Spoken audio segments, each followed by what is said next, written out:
Agnes, distinguished guests, ladies and gentlemen. It really gives me great pleasure to be with you today to discuss our smart and global future. But first of all, let me offer my heartiest congratulations to the Hong Kong Productivity Council on your 50th anniversary. You know, this really brings back very fond memories because as I was growing up, my father, Mr. Fung Group, was actually a member of the Legislative Council at that time and was very instrumental in the formation of the Hong Kong Productivity Council. So I've been hearing a lot growing up about the HKPC, and now I'm greatly honored to be back here celebrating your 50th birthday. You know, I think we can all be proud from Hong Kong's perspective how much the HKPC has made significant contributions to Hong Kong's growth and development over the last 50 years. Now looking ahead, with the evolution of the global and regional economy, plus changes brought on by technology, it is absolutely the right time to consider the capabilities and strategies we need to reach even greater heights in the future. Thus, I think it is fitting that today's discussion are focused on smart, connected cities and businesses, as we heard this morning. Now, the chairman has asked me to talk about smart futures from a business perspective, from a Hong Kong perspective, and I would like really to perhaps take a look at this whole issue of our smart future, not only just from a Hong Kong business perspective, but also, you know, how this really impacts, in my mind, the global manufacturing and distribution system. And so I would like to make some remarks in that regard and things I hope will be relevant to business generally.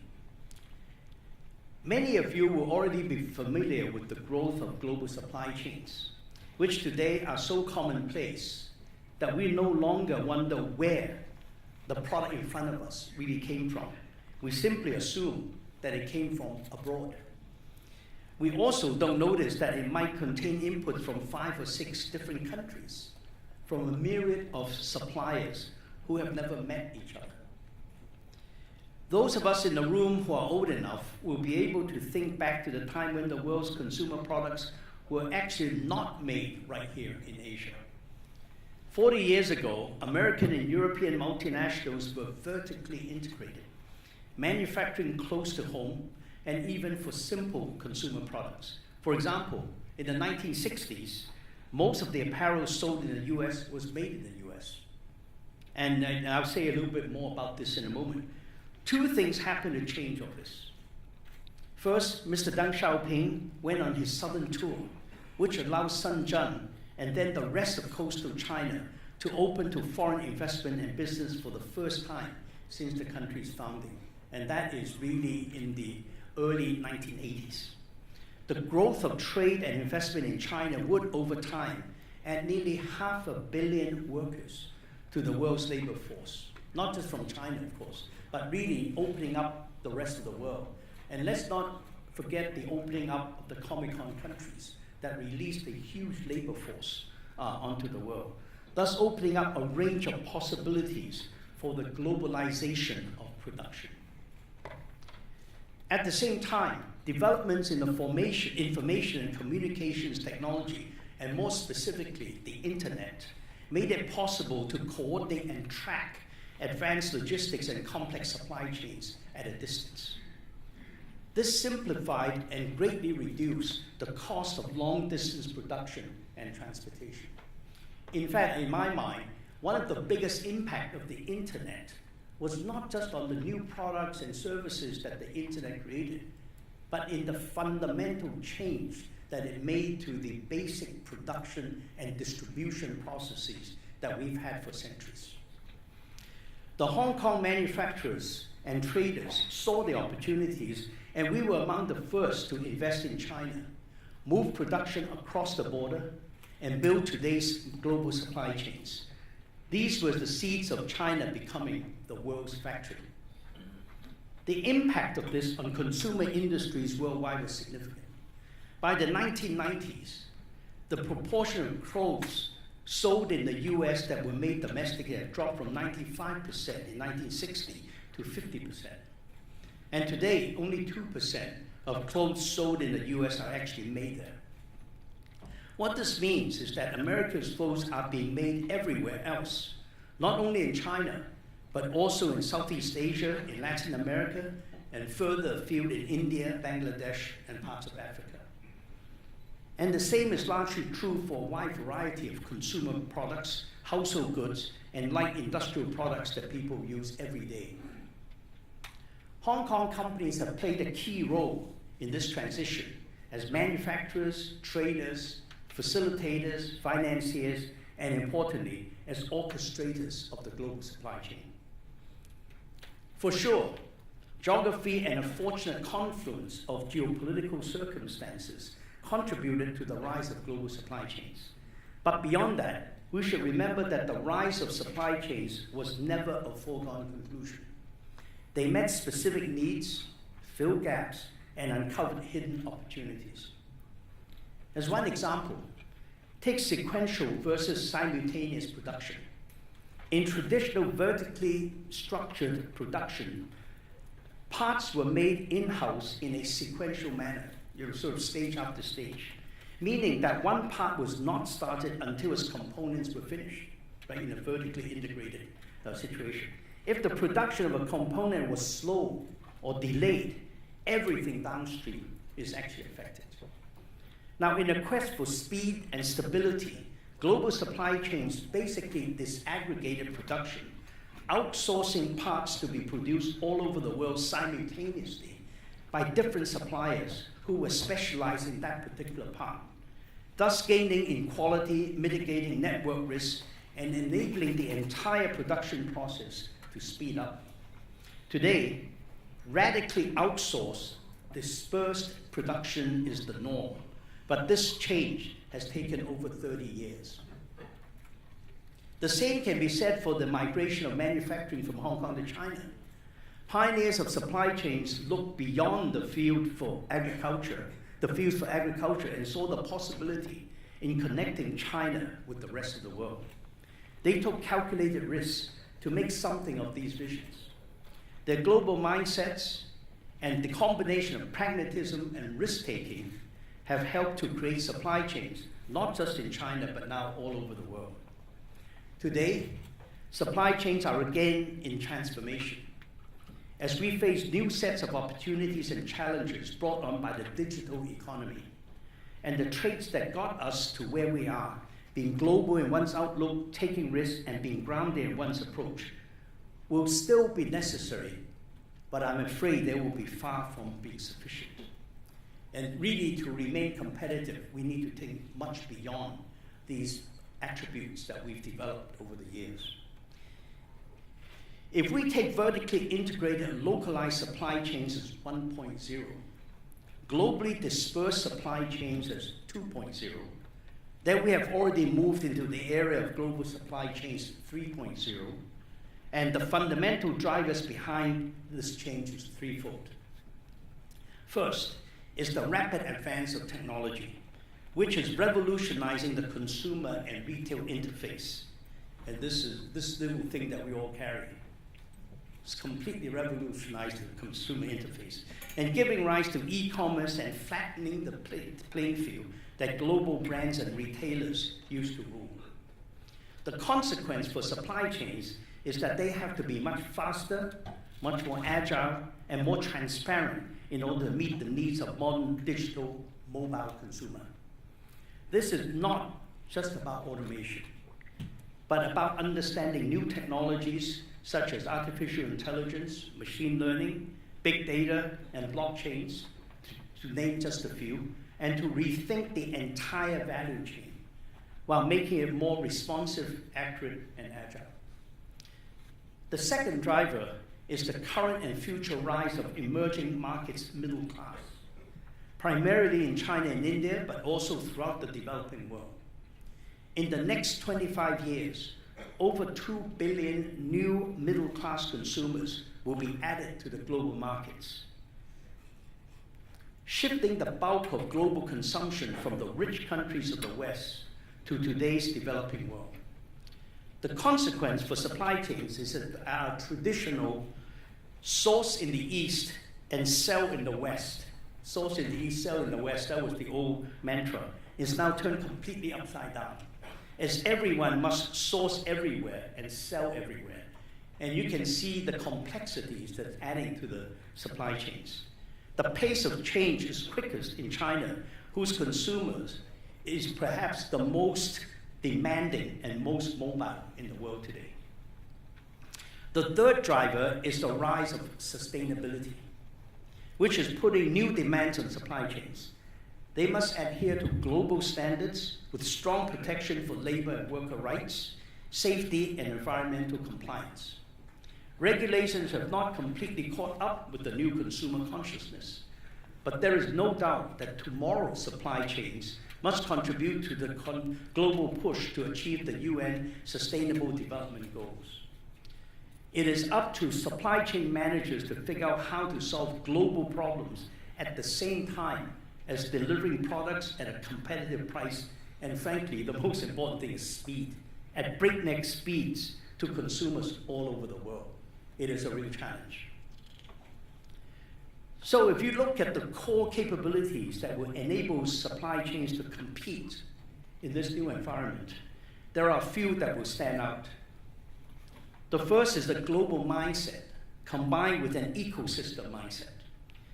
In the world, connectivity is a fact of life in everything. Markets, consumers, businesses, competition is global.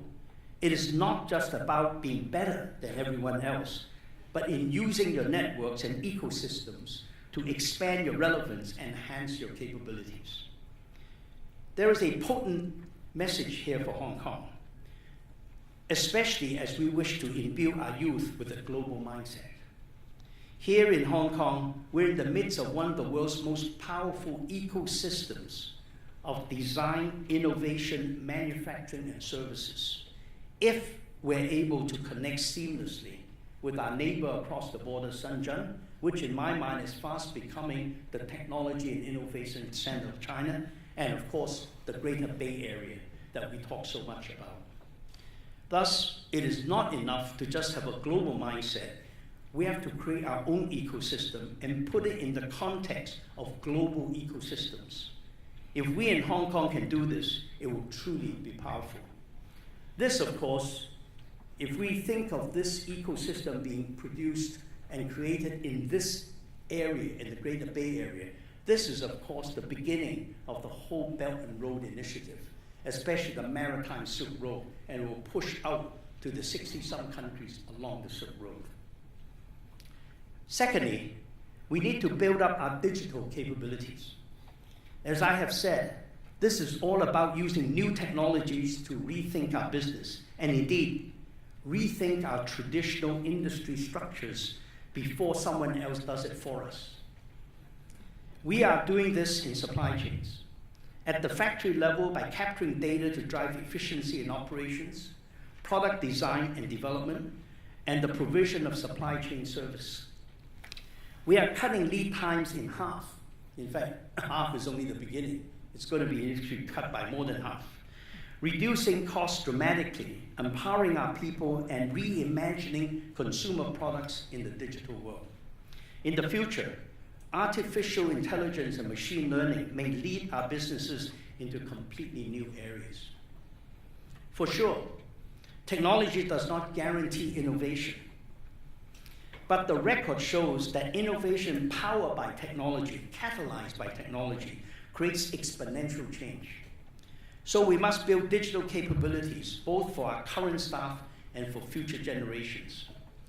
Across Li & Fung, for example, our CEO Spencer Fung will tell you how we're educating our top 2,000 leaders in exponential thinking, using Silicon Valley-based Singularity University that some of you may be familiar with.